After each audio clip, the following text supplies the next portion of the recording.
Well, I'll just do a quick introduction. My name is Paul James. I'm with the Knoxville History Project. And as you can see, we're an educational nonprofit researching, promoting, and preserving the history and culture of Knoxville, Tennessee. Just make sure we're in the right place. I also put a shout out for our website, knoxvillehistoryproject.org. Loads to see on there, including if you go to our Engage section, go to our History Happy Hour. We might change the title of that to Recorded Zooms if you're looking for a recording of tonight's show, if you have to leave early or come back and explore about 70, 80 other programs that we have online. That's where you'll find them at the History Happy Hour on our Engage page. Also encourage you and thank you if you've already made a donation to KHP this year or in the last 12 months. We sincerely appreciate it. If you're looking for a new book to read or a gift, check out our online shop.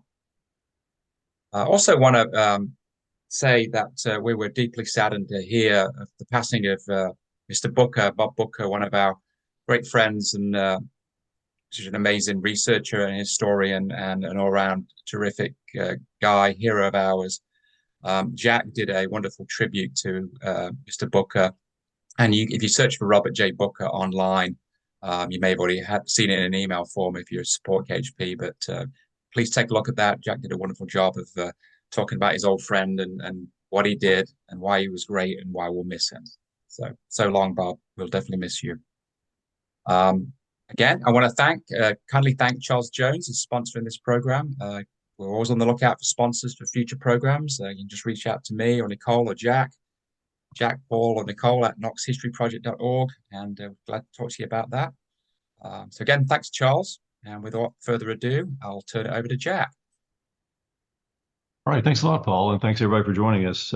This is a fascinating subject to me. I grew up in a city that always emphasized the Scots Irish, who were from Ireland. They were many of them were immigrants, but they weren't necessarily celebrants of St. Patrick's Day. But we've heard, countless talks about the Scots Irish, and there are lots of books about those rootin' tootin' Scots Irish people of Scottish descent who lived mostly in Northern Ireland.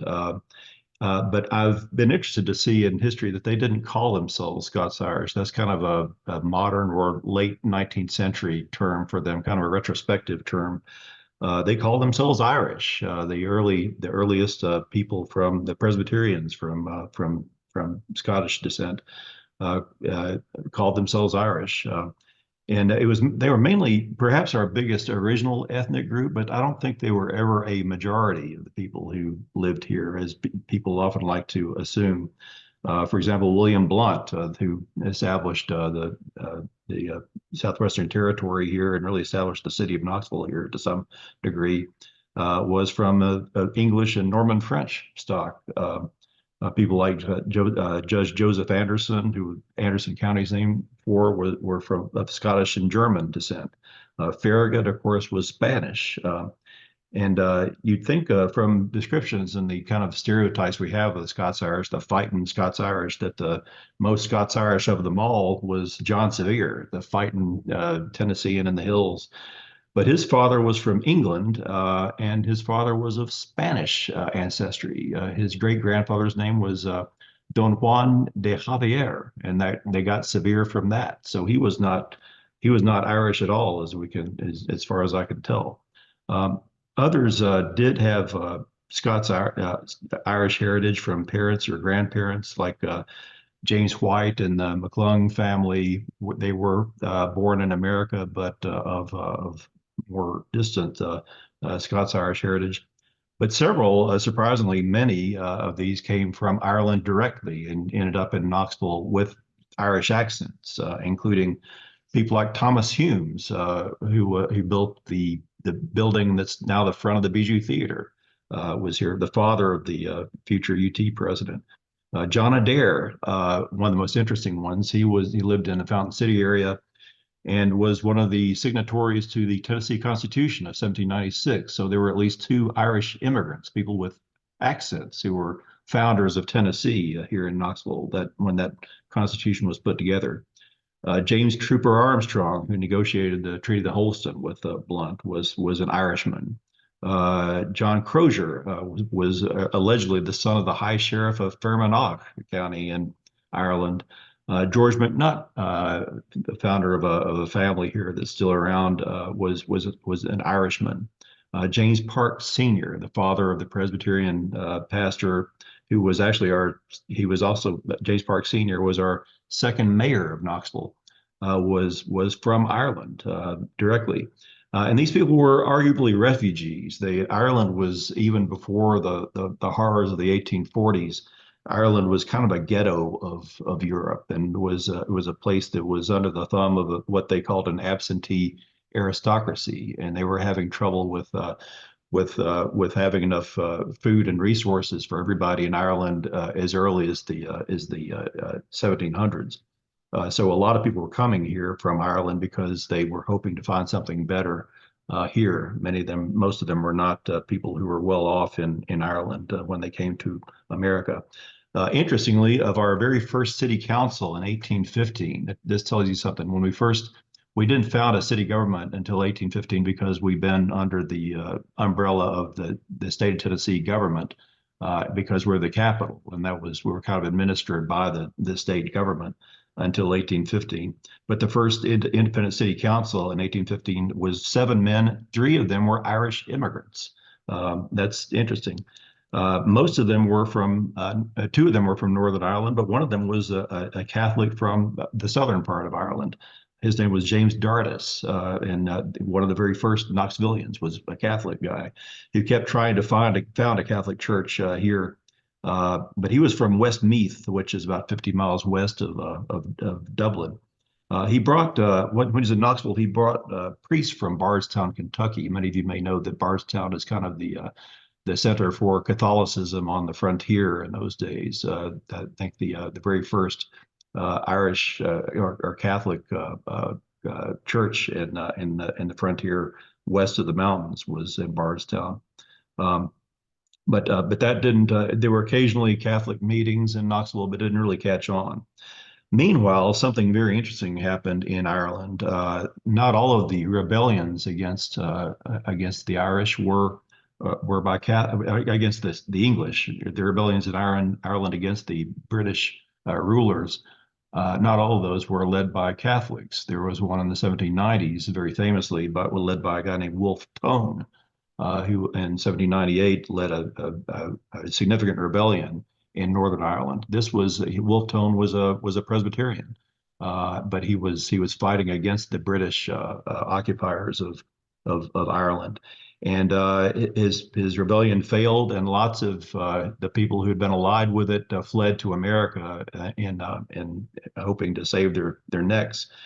And one of them was a guy named Captain John Nevan, leader of the Society of United Irishmen, and still a kind of a hero in Ballymoney, where there's a museum tribute to him. There's a clay jug. I think we have a picture of that, right, Paul? This is on display in Ballymoney in Northern Ireland, near the famous Bushmills distillery. You can read this if you go there. And I don't know how many people from Knoxville go there and happen to miss this, but this jug, and you can almost read the side of it. I'll read it to you. What the inscription says is that John Nevan, hero, was by the foes of reform banished from his native home in June 1798. He lived in a state of exile and departed this life in Knoxville, Tennessee. Ye 19th of May, 1806. That's what that says on that jug. Local records, we do have local records that refer to John Nevan, and a friend of his, another revolutionary who came over here at the same time, his grave was visible for many years in Level Road, and for reasons I don't understand, was moved, but just in the last few years. But we don't know where John Nevan is buried, but he's buried here somewhere. He's in the court records of Knoxville because he occasionally got in trouble for fighting and that sort of thing. But he's still regarded as a hero of the Wolfe Tone Rebellion in 1798 there. And he was not the only Irish revolutionary who ended up in Knoxville for reasons he probably couldn't explain to his friends. There's another guy named John Mitchell, who was one of the leading leaders of the rebellion in the 1840s. And interestingly, he was not Catholic either. He was a Unitarian, but he was a leader of the Young Irishmen, this group that was rebelling against the crown. He was actually arrested for advocating violence against the crown in the 1840s, was sent to a penal colony in Tasmania, which was then called Von Diemen's Land. But ended up down there for several years until he escaped in the 1840s, and he came to Knoxville, Tennessee. He came across the Pacific Ocean, was in San Francisco for a few days, but came to Knoxville. And in America, he surprisingly became a pro-slaver, was a secessionist in Knoxville, actually, and founded this paper in Knoxville called the Southerner, and was advocated slavery, advocated secession.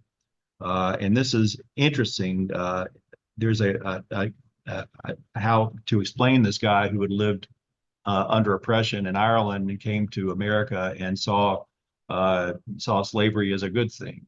And one of the historian who's tried to write about him and make sense of him is a guy named Thomas Keneally, whom you may know for a book that he wrote called Schindler's List, or it's I think it's the movie Schindler's List is based on his book.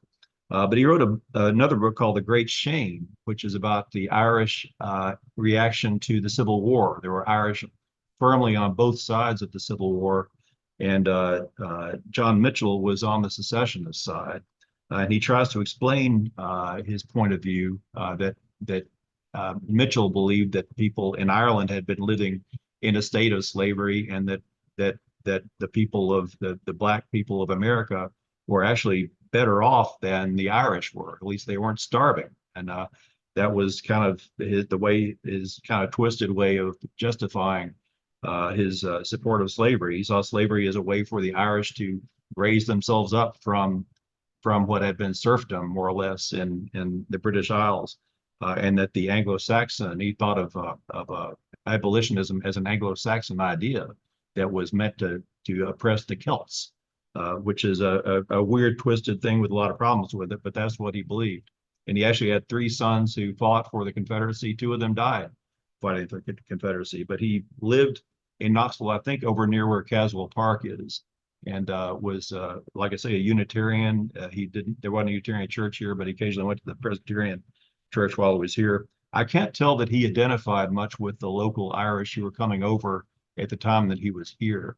I think he considered himself sort of an aristocrat more, but than that, and didn't really socialize with them a great deal.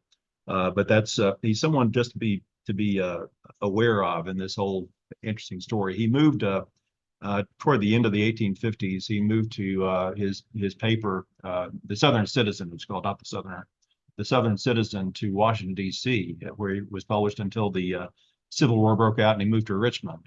He stayed here at Richmond through the Civil War, went back to Ireland, to Tipperary, and was elected to Parliament. But there were problems with his election because some people thought he was an ex-felon, that you couldn't elect a felon to British Parliament.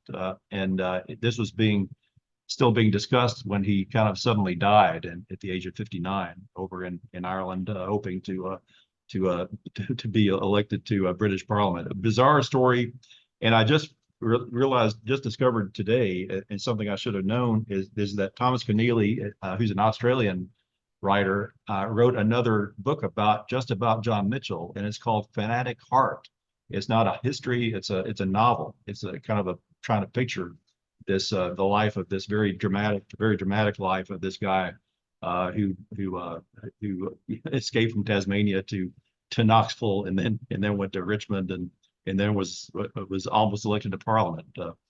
But anyway, weird and fascinating story. I don't know what it says about Knoxville. He was only here for maybe 4 or 5 years. But interesting, he never owned anybody. He was never never owned anyone in the state of slavery. But promoted slavery, unlike some people who were opposed to slavery but still owned people. It was a complicated time. But anyway, to the main story, I think we're talking about tonight, and I want to talk about the St. Patrick's Day Irish, who it's still St. Patrick's Week, and that's what we're celebrating. But they came here over during the Great Famine in the 1840s, and this was one of the great catastrophes in Western history. That this was a time when at least 1 million people died of starvation in Ireland, and I don't think this is an exaggeration of what they looked like. We have a romantic ideal of Ireland, and we see the green hills and the sheep, and just think it's a wonderful place to visit now. But back then it was not. There were people crowded in mud huts and as watching each other die in the 1840s, and it was sufficient to propel many Irish people to take the big risk of getting on uncertain ships and coming over to America to some uncertain fate. And that's what more than 1 million Irish came to America, in addition to 1 million who starved to death, came to America. And they were, of course, settled. A lot of places settled at the ports where they landed, especially New York and Boston. But they were a lot of them headed to where there were jobs, and many of them came here to Knoxville for one big reason, and that was because in the 1850s, what were we doing here? We were building the first railroad through East Tennessee, the East Tennessee, Virginia, and Georgia. Or actually, the East Tennessee and Georgia and the East Tennessee and Virginia railroads were both being built at the same time. They later merged, but they were being built separately in the 1850s, and they needed hundreds or thousands of young men with strong backs to do all the work, to build the bridges, to carve the tunnels and passes through the hills to make this railroad work.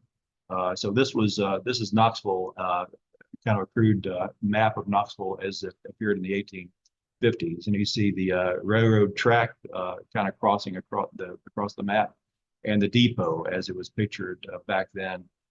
That's Gay Street. The depot was actually originally on just the very west side of Gay Street that you see kind of running up there. And this crazy creek, the Cripple Creek they called it, is what you see all around there. And it still does take that jag.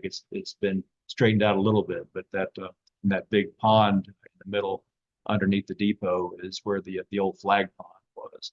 But our office where I am right now is on that map, but not far from that pond.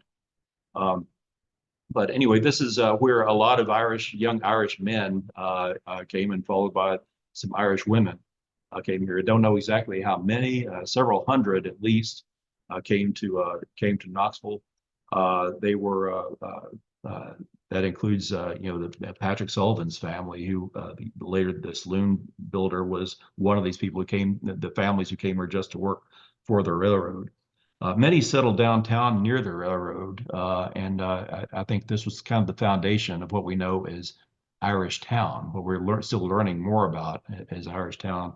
But this was the first. What's the next one, Paul? We have the Catholic Church was okay. Here's a plan of the city from 1855, and here you can see the railroad more distinctly. East Tennessee and Georgia Railroad. East Tennessee, Virginia Railroad. They had separate little depots near each other, right along the tracks that you see. We still walk across and see those tracks that are all for freight trains now. But you see Depot Street and Park Street was later Magnolia. This is the beginning of what we later came to be known as Irish Town. But this is what the city that presented itself to the Irish who got here. You see Market Square is visible, kind of the lower part to the left of the map, and that might help orient you to this. But this is, and you see that whole grid of streets that's not there anymore due to urban renewal on the right side of the map. But this was the top of it, kind of the hat of Knoxville was where the Irish settled and became known as Irish Town. And next, Paul, I think is okay. Yeah, here is one of the first references to Irish that I've seen. It's a pretty funny one. You probably remember the story of the Kilkenny cats, which was a nursery rhyme of the cats that fought and fought until there was nothing left of them but their teeth and claws. But it says this is from 1855. On last Friday, a few of St. Patrick's boys, to kill the time, pitched into each other in a Kilkenny cat fashion. The result was a broken head, 2 or 3 bunged eyes, and a dead Irishman, as was supposed, but he still lives. The chief offender discharged himself by giving leg bail. I'm not sure exactly what that means, and it might be, I'm not sure what that means. If y'all have any clue about that, let me know. But also the following year is the first reference to that I've found to St. Patrick's Day in Knoxville, and it's kind of a snarky sort of thing, written perhaps by Parson Brownlow himself.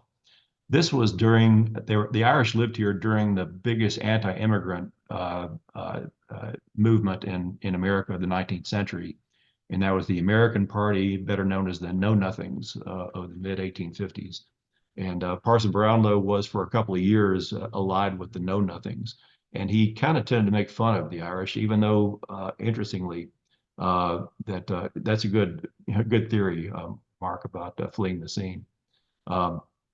But the Brownlow's paper was allied for a while with the anti-immigrant organization, even though Brownlow himself had friends who were Irish Catholics. Interestingly, he was a complicated guy, and kind of dropped this after just a couple of years. But it says a portion of the Irish in this city enjoyed St. Patrick's Day since our last issue. We do not mean to say that they celebrated in any given style, but that some of them rendered themselves somewhat celebrated by the abuse of the day and the intemperate use of ardent spirits.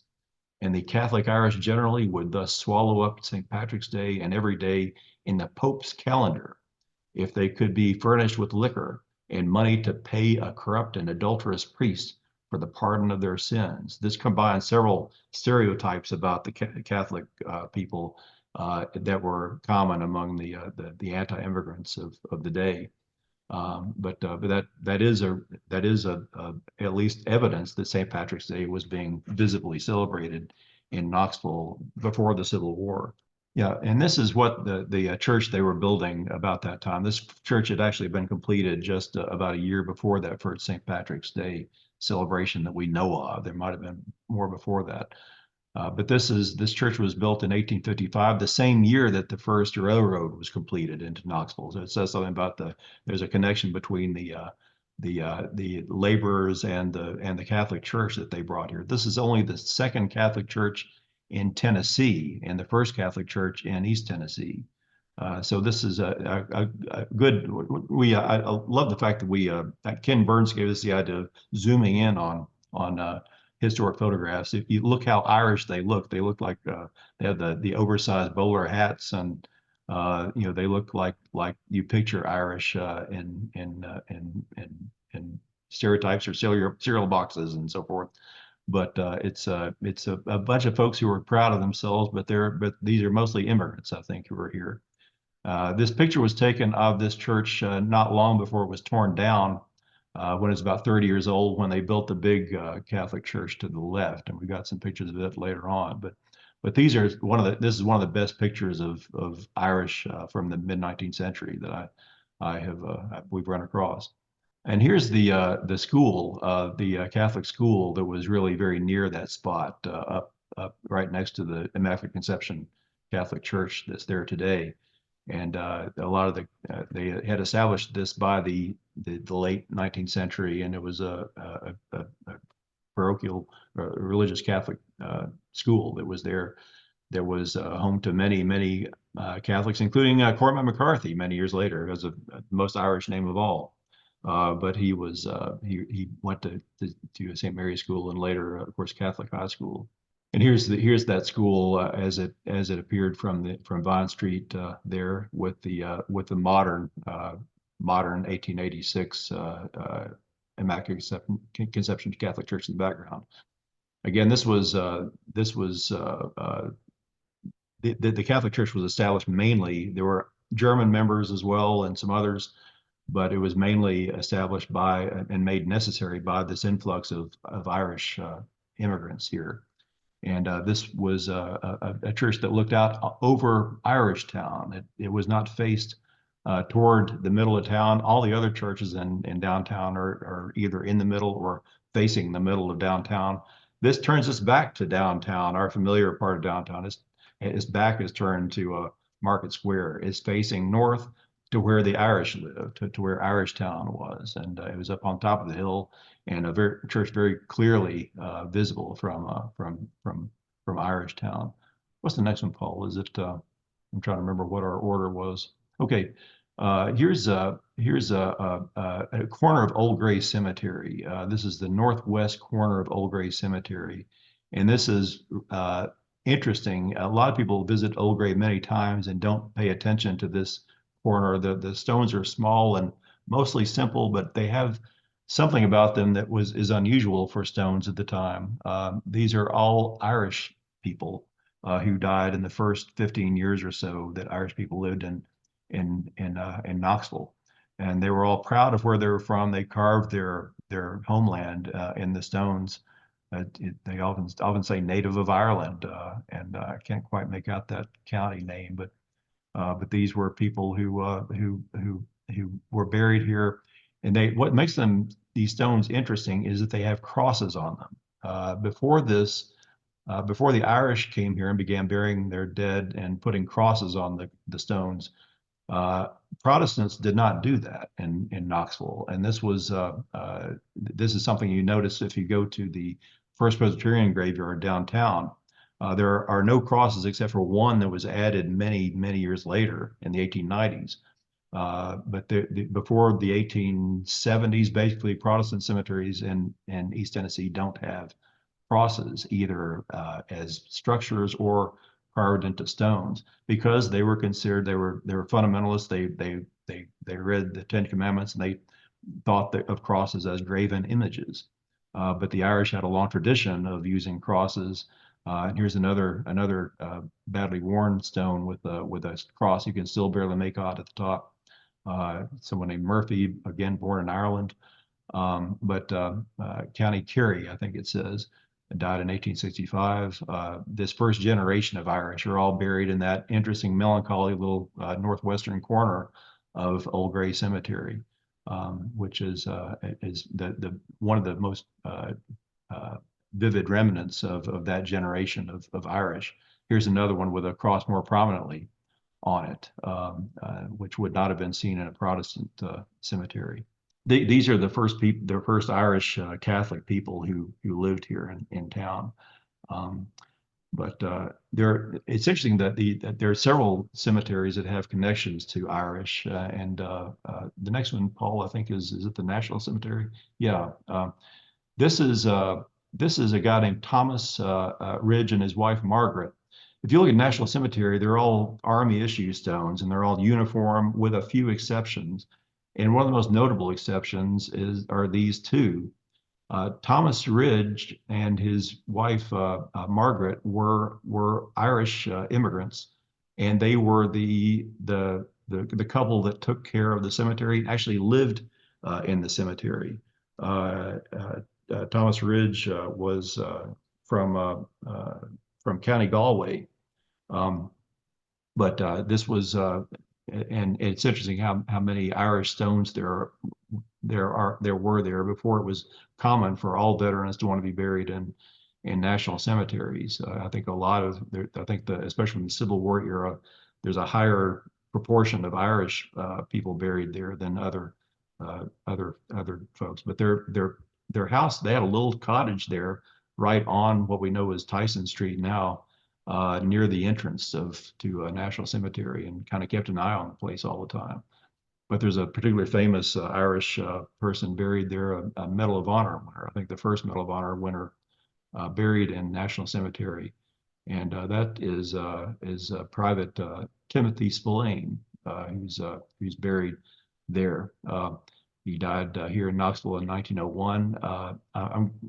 Was the thing about mentioning here? He was well known here in Knoxville. He was a hero of the Union Army in the later up in Virginia around the time of the final surrender of Lee at Appomattox.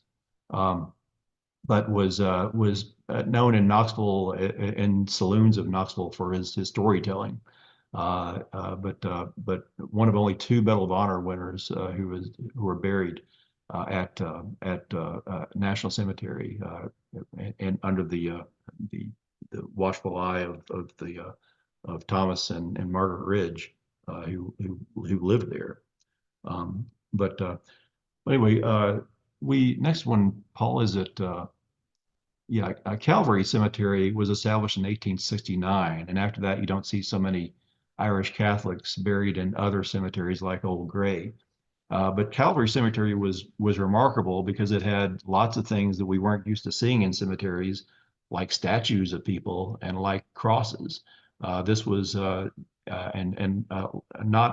probably 2/3 or more of the graves in there are Irish. Not all of them. There are German and English people that buried there too, but the Irish are obvious, as is the case with the Callahan family.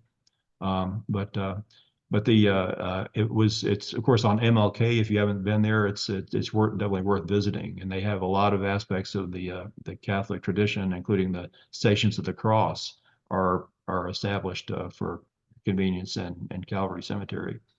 But after Calvary Cemetery was established in 1869, you start seeing statues and crosses in all kinds of cemeteries and all mainstream Protestant cemeteries as well.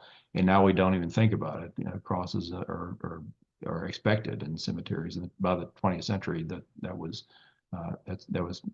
not only common but to be expected for Christians in any Christian burial.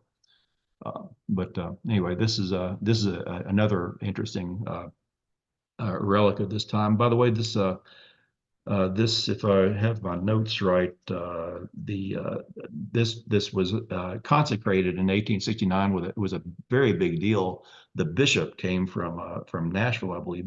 Bishop Fian and Father Finnegan came from other places to help consecrate this as a Catholic cemetery, and it has been ever since then. All cemeteries. I want to just mention briefly, and back in Old Gray, and this says something about Parson Brownlow, who was generally anti-Catholic, anti-immigrant in the 1850s. But it says something about the complexity of his character, that when Knoxville had this horrible plague, cholera, it was a cholera epidemic in 1854. Most people fled town in panic, and Parson Brownlow, Methodist parson, and Neddy Lavin, who was an Irish guy who took care of Old Gray Cemetery, stayed to bury the dead. And it was just the parson and Neddy Lavin with a couple of shovels who were taking care of that during that time. Very kind of a Gothic scene to imagine this unlikely pair there. But Neddy Lavin is buried at Old Gray because he took care of it. All right, this is we're going to get into Irish Town proper now, but this is a picture of Knoxville just as Irish Town was coalescing, I think. And kind of this picture of the northern part of Knoxville, and you see a little train coming, a westbound passenger train coming into town over there, and that's of course the area near where the Southern Station is there. And there are just a few dozen houses to the north of the train station area there. That was about to change very, very fast. But if you look at Park and Depot Street, that's the area that the Irish, I think, were already living. Some Irish were already living by 1871, but those numbers increased in years to come. Next one, please. All right, here's a picture of the same area from atop the hill right above where I am. In fact, I may be down in that pond right now, but this is 1877. That's the last remnant we know of the flag pond that was kind of the wetland that dominated that area before the railroads were built. But you look across the way and look just a smattering of houses being built. There's some density of residential density, and a bunch of the people who lived in those houses had Irish accents. That was the Irish town area. And I'll talk. I think we have a map, another map. We'll talk more about exactly what the boundaries of Irish Town were. What's the next one, Paul? Is it the map or is it? Yeah, here we go. Here's a detail map from the 1886 well-known map, bird's eye map of Knoxville. But you look down and you see Depot Street down in the foreground. You see William Street. You see that'll come up later. Park Avenue, which became Magnolia later on, and Fifth Avenue up there. But the numbered things over there are that 21. You see that building? That was a brand new building there, and that was the J. Allen Smith flour factory. That was that what we know is the White Lily factory. That building is still standing and is now apartments. But that was kind of on the fringe of Irishtown. That was actually that building was built on what had been the Irish playground, they called it. They played baseball and rugby on that patch of land for a while until it got built on. They had to move somewhere else. But another thing that G letter up there, that is for another building that's still there, the Peabody School. That was the first public school ever built whole in Knoxville. The first one ever was in an old hotel downtown, the Bell House, but that building is still standing as well in 1876. Well, I think we have a picture of it we're going to show later, but it's the later known as the AFL-CIO building. So but that just gives you a little bit of grounding about what Irishtown was. I think most of the people in that frame consider themselves residents of Irishtown.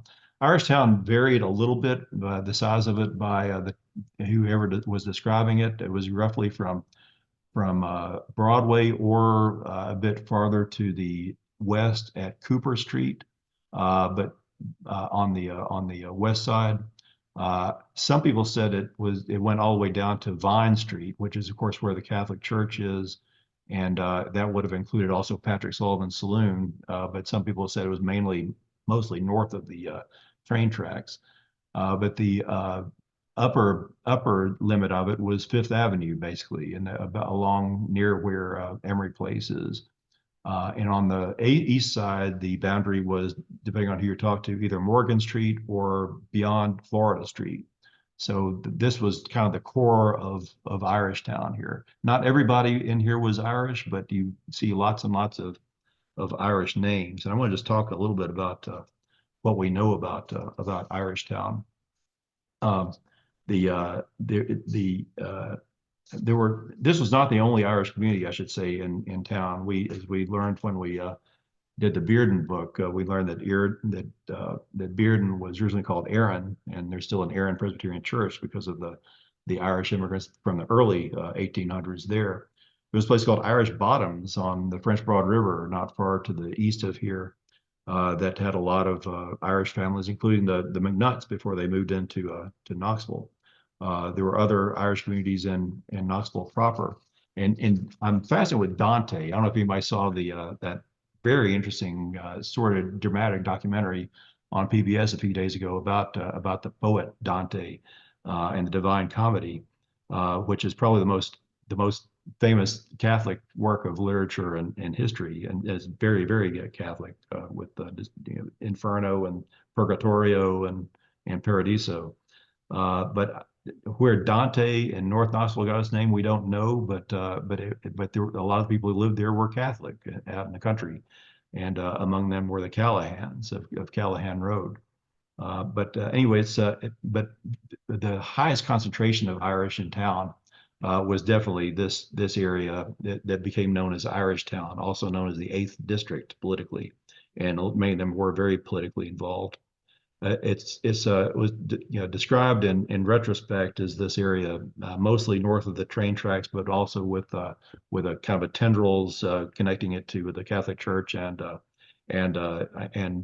Central, which had Sullivan's and DeWine's famous saloons down that way.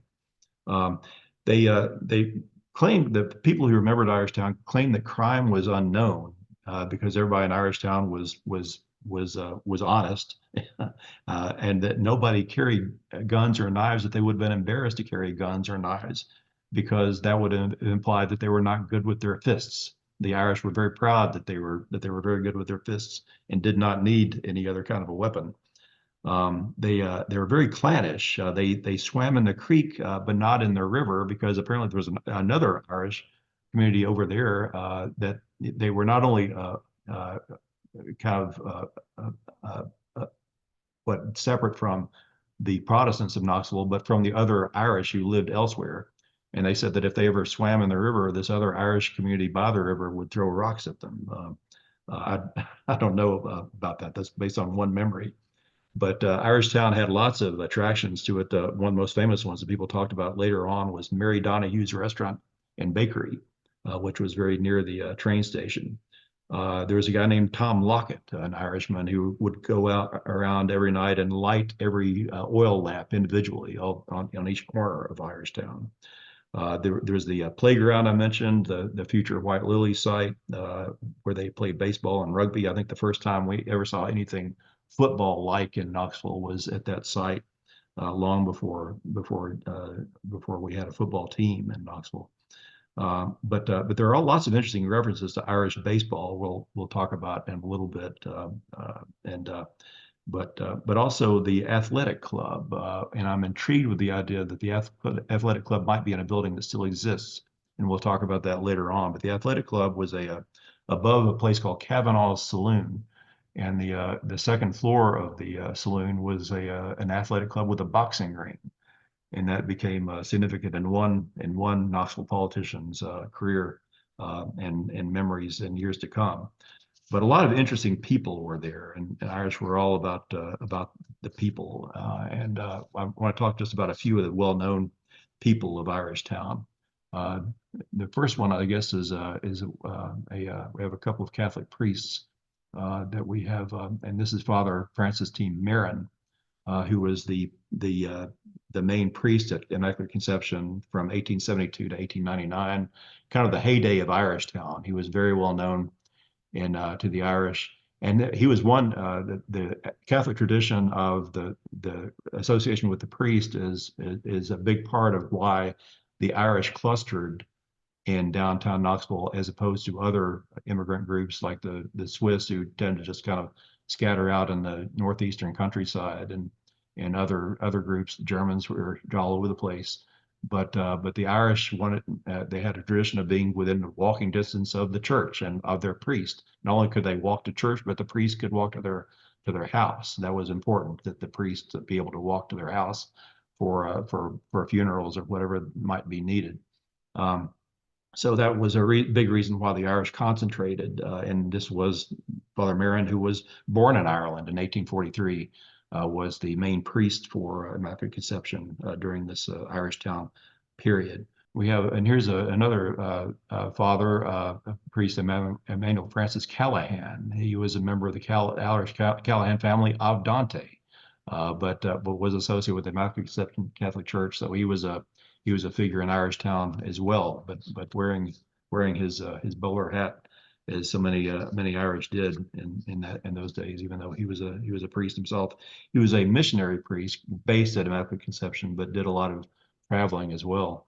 Okay, here is a guy, a surprising guy, Martin Condon, who was born in Knoxville, but son of recent Irish immigrants.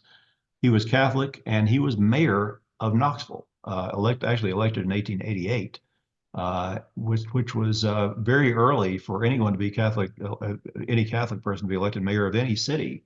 I think Boston had its first Catholic mayor just 7 or 8 years before this. Correct me if I'm wrong, Georgiana, but I think that, but he was very surprisingly early. And it's also surprising that in 1888, his faith was not an issue. In fact, it was hardly mentioned in the accounts I've seen. They just mentioned that he was especially popular in the 8th district, and the Irish, I think, may have had power beyond their numbers. We don't know exactly how many Irish people lived in Irishtown, but they were very political, very well organized. A couple of Martin Condon's brothers also served as aldermen on city council. So the Irish had a real foothold in politics and government in Knoxville by the 1870s and 80s. So this was the very first Irish Catholic mayor of Knoxville. Later went into the tobacco business and made a whole lot of money and up in New York, and I think eventually settled in Memphis, but was an interesting fellow. We looked him up for our mayor's book a few years ago. Okay, I just wanted you to talk about Patrick Sullivan Saloon, to talk about Patrick Sullivan, because he was one of the people who came here with the railroads. He was an Irish born guy, but grew up mostly in America. This is his saloon as it appeared before it was renovated, before the old city, probably 50 years ago or so. But was Patrick Sullivan was well known for his saloon. He had businesses in downtown by the 1860s, but had a saloon earlier, but did pretty well. And at this time that they punched through Jackson Avenue, and they built Jackson Avenue kind of suddenly and developed it kind of suddenly, he was ready to go with his saloon in 1888. Again, the same year that Martin Condon was elected mayor of Knoxville, Patrick Sullivan built this saloon. And it was an unusual saloon in several ways. One is that it did not discriminate by gender or race. Most saloons were men only. He allowed women to come in, and the front door even, and it also didn't discriminate against black people either. But was a remarkable guy. Ran the saloon until it was, and he was about, I think he was retiring at the time that we banned saloons in 1907. But interestingly, this business was later run by another Catholic family, an Italian Catholic family in the 1920s and 30s as an ice cream factory, but and cafe as well. But anyway, this was his saloon. Also, a saloon that Dan DeWine, his sometime partner, helped with. Dan DeWine had another saloon down the way. Dan DeWine was born in Knoxville of recent Irish immigrants' parents. Lived along, here's a picture of Dan DeWine himself. I forgot we had it. But was one of the most significant Irish people in Knoxville history for reasons I'll share. It's interesting. You can't help notice that looking at a lot of the immigrant groups, you see stereotypes appearing in real life. Dan DeWine was a cop, as so many Knoxville policemen in the 1880s and 90s were of Irish descent. But he was cop first, and then he became a saloon keeper, and was at a brew pub, had a little brewery that he sold, like a microbrewery, down on Central Street, and sold growlers. Sold it for consumption in the place, and sold it for consumption at home as well. Did very well with this when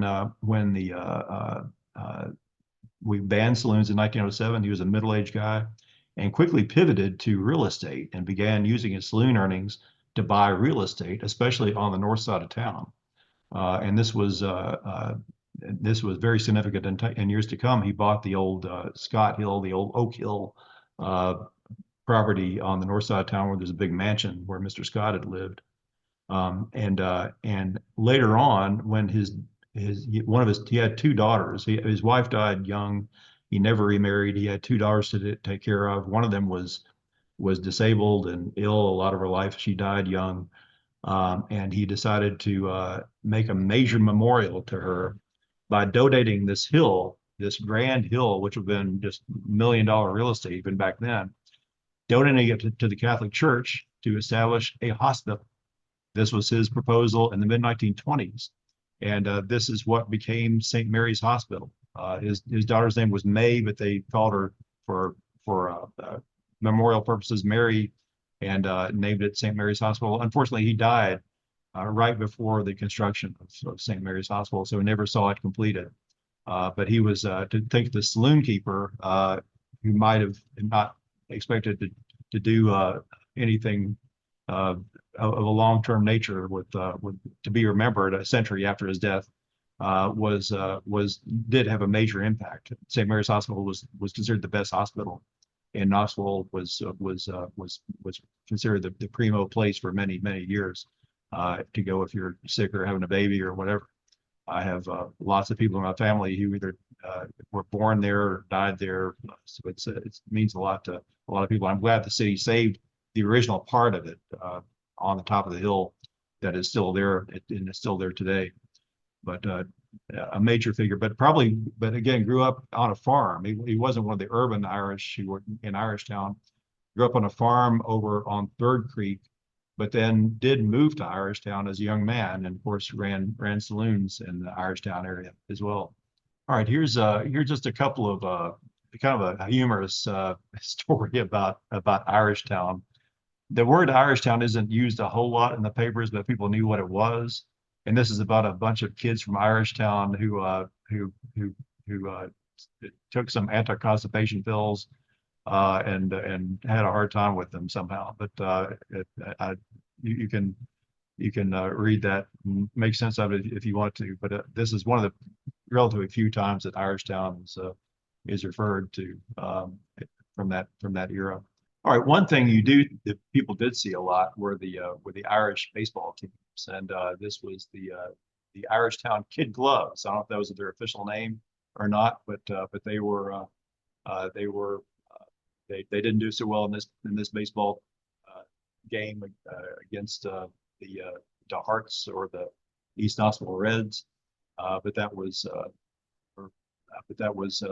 another baseball team. Team did not play at all, for the old ball grounds, agreed place of battle, were occupied by bankers and Roto-Rotors teams. And here's boys baseball nines with the they beat Irishtown 11-2. But that was Irishtown had its own baseball team in the 1890s at least.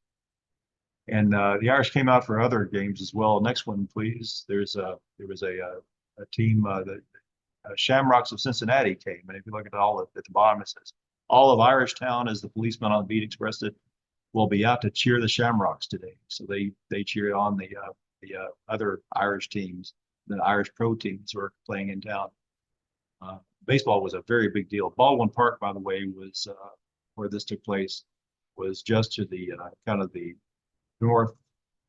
northwest of Fort Sanders area, or northish of Fort Sanders. All right, here's another one of the most famous of the Irish of his day, John Paul Murphy. Very Irish name. He was born in 1857 to Catholic immigrants who come here from Dingle in County Kerry. He was conversant in Gaelic. Some people say that a lot of people in Irishtown spoke Gaelic in Knoxville. But he was conversant in Gaelic. We know that he was, but also was a student of Shakespeare. He had very little formal schooling at all, but impressed the University of Tennessee to allow him to study law there, and he got a degree in law at UT. He was twice elected to the state legislature and 8 times to the Board of Aldermen. He was so well known that he became known as the mayor of Irishtown. And you often see J.P. Murphy appearing at Irish funerals in the 1890s and later. But he was a close ally of Knoxville Mayor McTeer, and McTeer was ill a lot of his term in office as he was seeking treatment in New York. I think it was for prostate cancer, but he was up in New York for 6 months, and during that time, John Paul Murphy kind of stood in as acting mayor of Knoxville. And when McTeer died in office, Murphy became the official mayor of Knoxville for just 8 days. So he was the second Irish Catholic mayor of the whole city of Knoxville. Later on, he had the interesting role of postmaster of the U.S. Senate, but he returned to Knoxville and stayed in Irishtown his whole life. Even as many other people were leaving in the suburban era of post-World War I era, he stayed in Irishtown and died at his home on William Street, which is still there. But if you look around Irishtown, by the way, you see the names of all these Irish saloon keepers. Patrick Sullivan, there's another saloon keeper, O'Byrne, Shea, Kavanaugh, Moriarty. You see these names as saloon owners, but other Irish folks that people talked about. I mentioned Timothy Spillane, who was a really garrulous guy. He wasn't a very solemn Medal of Honor winner. He loved to hang out in saloons and tell stories about the Civil War and other things, and also early days in Ireland. But Mike O'Connor, who could play tunes on a steam whistle, was there. but other folks. But it's all this kind of started to wind down though in the early 20th century. Next one, Paul. Yeah, this is John T. O'Connor, who was elected mayor of Knoxville in 1931 originally, but was later ran for Congress and I think came closer to winning the second district for a Democrat than any candidate since the Civil War. But was first mayor in 1931, and it was thanks to John T. O'Connor's election as mayor that we have a lot of these memories of Irishtown, because Irishtown had been by 1931 been almost completely forgotten. Several things had happened. They closed the saloons, all saloons, in 1907, and that was so elemental to the Irish social life. But also by 1907, a lot of Irish were becoming affluent and wanted to move into neighborhoods with yards and so forth, and were moving away. And also Holy Ghost Catholic Church opened in 1908, pretty probably half a mile north of Irishtown. So Catholics didn't have to live downtown anymore. But it was in 1931 that John T. O'Connor was elected, and he said, "I'm so proud of this." John T. O'Connor was a guy that had son of Irish Catholic immigrants who'd grown up in Irishtown and was very proud of it and loved to tell stories about Irishtown. He became a machinist first, later became a union leader, and later a politician. But he began telling stories about his youth in Irishtown and why they called him Punch. That was his nickname as a young man. Johnny O'Connor was called Punch because he was the boxing champ of Irishtown, and would go boxing in that athletic club that was above Kavanaugh's Saloon on the corner of Depot and Central. But thanks to John T. O'Connor and a lot of journalists who got interested in John T. O'Connor and the stories he was telling, and began interviewing other survivors of Irishtown, people who remembered Irishtown and had been ignored all their lives by the Knoxville mainstream press. Thanks to journalists like John T. Mutu and people like this who got curious about the Irish experience in Knoxville. We're grateful to them and grateful to John T. O'Connor for launching this whole thing. But next one, please, Paul. We have a few of those articles that came out. This is about the passing of Irishtown, and says Irish has chosen an Irishman has just been chosen mayor, Punch O'Connor, and that office is a credit to his 30 forebears. Next one, please. And here's one of this whole big spread in the News Sentinel in 1931, elicited by the election of John T. O'Connor. They're on the upper left side, and these are all Irish people that they're quoting and discussing in these stories. It's a very interesting story to read if you want to see the whole thing. I've cited a few of the stories that they told in this particular story, but see, John T. Mutu is a fascinating fellow in journalism history, by the way, because 6 years before this, he had broken the story about something going on down in Dayton, the arrest of John Scopes. But John Mutu is the same guy that broke the Scopes trial, the Scopes dilemma in Dayton that led to the trial a few months later. Next one, please. Yeah, here's more. Whether you're an old resident of Knoxville or not, you'll find a surprising amount of enjoyment in reading about a certain section of Knoxville from the past, and that's Irishtown. Next one, please. And here's much later, this bubbled up again. O'Connor was still alive in the 50s and still telling stories about Irishtown. And this was Bill Dyer, the old News Sentinel illustrator that Georgiana remembers, I bet.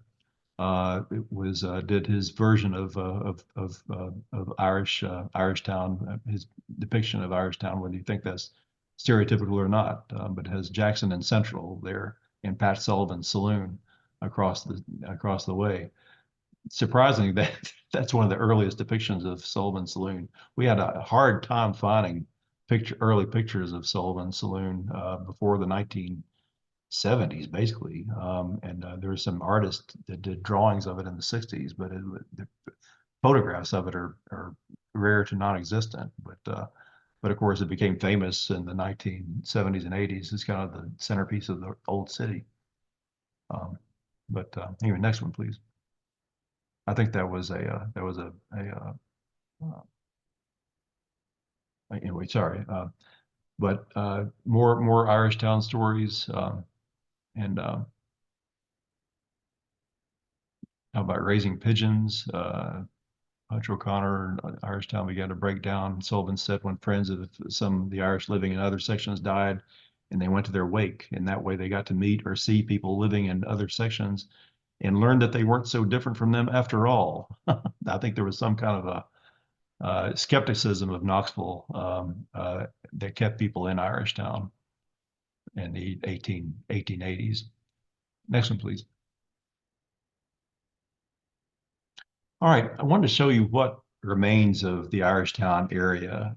We took a walk around the other day and looked at this. This is the old Peabody School, which was built in 1875, and this was in Irish town. Whether many Irish students attended there or not, I don't know, but it was the city school people were like city school people everywhere were trying to save money, and they were buying money in the cheapest part of town there was, and this was right near the bottom too area, kind of and the red light district was a block or two away, but it was inexpensive land to build a schoolhouse with Peabody educational funds to do it with. This was the one of the very first, actually the very first school building built fresh, and it's amazing it's still there. It's been associated with the AFL-CIO and also the Democratic Party in recent years.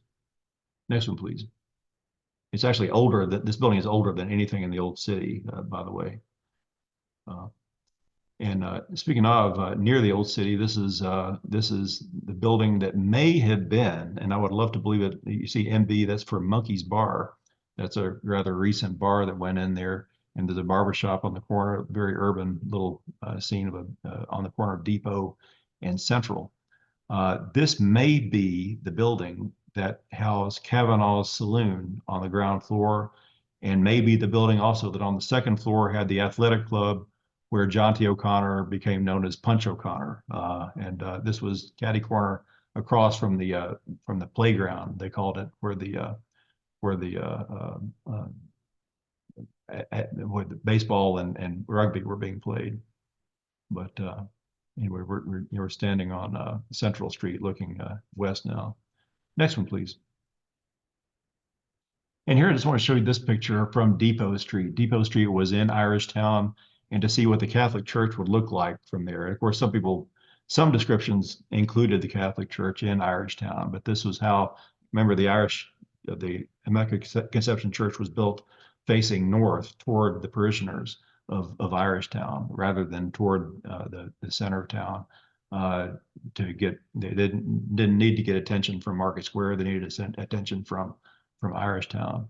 So that's kind of it stood out then and stands out now. By the way, the clock, you may have heard the story when they built Immaculate Conception in the 1880s. The city had long been bemoaning the fact that there wasn't a big city clock that everybody could see, and the fact that people had to wear watches at the train station to know when trains were arriving.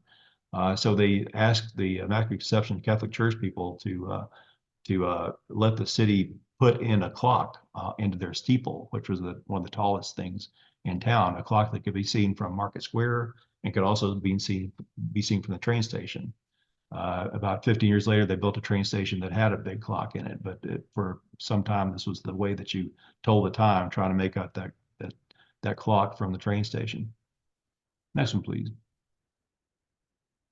And here's that church much closer, built in 1886, I think it was completed with the clock we just talked about. Next one, please. All right, this is a North Gay Street, which was literally in Irishtown. I'm not sure whether these buildings are quite old enough to have been, but I wanted to show this picture because the address of the local Hibernian Society was in this block. in the 1880s and 90s. They were the society that planned, among other things, planned St. Patrick's Day parades and things like that. That was a very big deal. 1869 was the first really big St. Patrick's Day celebration there was in Knoxville, and it was enormous. I would argue it was our first street festival. But it was all planned by the Irish, but the whole city, which had been partly anti-Irish just 15 years earlier before the Civil War. But after the Civil War, there were so many newcomers in town, many of them Irish, many of them from Germany, other places. Everybody was pretending they were Irish on March 17th, 1869.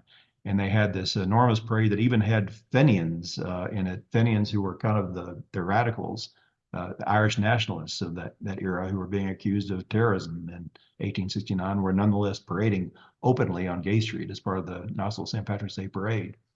But this was whether one of these buildings was indeed the place where the Hibernian Society met or not. I'm not certain, but it's just thought it would show this. These are old buildings that were in Irish Town. Next one, please. All right, and just across the street is the Watauga building, which was built toward the end of the Irish Town period. This was we know this is the old Regus restaurant building, but this was actually originally a 5-story building, first an office building and then a hotel that was kind of just a part of the railroad station economy down there. But they tore down the upper floors of this. It looks like a really grandiose entrance for a 2-story building, but that was the old hotel entrance when it was a tall 5-story building that housed people who were traveling on the train, especially. But they took it down in the early 1960s because the hotel was associated with all sorts of vice and so forth, and all was kind of coming apart. But the restaurant on the ground floor was doing great, so the Regus people figured out a way to take the hotel part off and keep the restaurant. Next one, please. Yeah, and I'm glad the Association for Alliance for Better Nonprofits has restored this building and is doing very well there.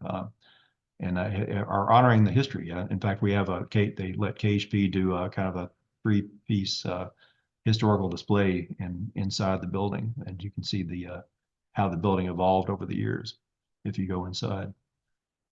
It's where Potchke's is now, which of course is a great deli. But next one, please.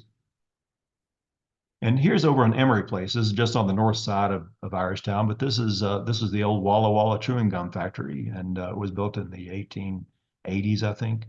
But Emery Place was a competing market square, and Irish may have been excited about it because it was a market square that was closer to them, and it operated for about 15 years, I guess, before it kind of went belly up. There were lots of problems with it, but this building was built to face the old Central Market, it was called. And next one there, I think we have one more shot of this area. Yeah, this is another building that dates to the Irish Town area, but is about a block north of where it was. But unfortunately, most of Irish Town was completely obliterated, partly by the interstate construction in the 1950s. I think there were still a few houses still standing there. I think there was still one old Irish widow who was still living there as late as the early 1950s, but had to move when the interstate came through. But anyway, that's our story of Irish Town. I think there's probably a lot more to it than we know about. And if you all know any Irish Town stories, would love to hear them. But it's a fascinating story of a very dynamic culture that's still with us.